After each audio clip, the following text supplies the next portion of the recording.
سلام دوستان. طلسم سیطره یعنی حرف تو باشه، حتی اگه خودش ببینه حرفت زوره، با عقل جور در نمیاد، ولی با عشق حرفتو گوش میده. حرفت اگه تیر باشه زخمش کنه، بازم عاشقت میشه. سیطره، این سیطره است.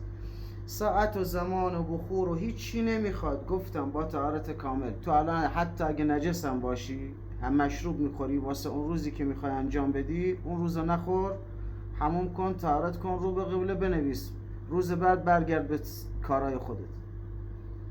کسی هم که با من کار داره با این شماره 0916 053 5094 هم میتونه تماس بگیره، هم واتساپ پیام بده.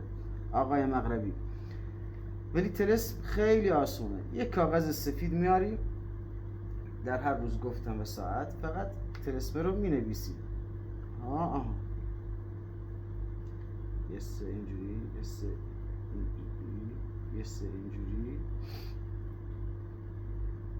یه سه اینجوری، یه سه اینجوری. این از سه. حالا دوباره براتون انجام میدم که دقت کنید. شما فارس زبونی یه اینجوری مینویسی، یه صابون اینجوری، یه اینجوری، یه اینجوری میکشی پایین، یه نه، یه ل، یه رمز اینجوری، یه رمز اینجوری، حالت گوشی تلفن، درسته؟ یکی هم دیگه اینجوری، بازم مثل همین، فقط اینجوری، مثل ضربه در، فقط گوشه داره، گوشه هاش رو به داخله.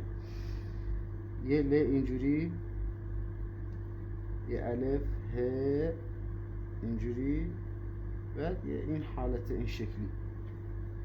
تو فیلم هم در اومده حالت این شکلی. اینو فقط انجام میدی توی کاغذ. این کاغذ رو بذار تو جیبت و فردا صبحش برو سمت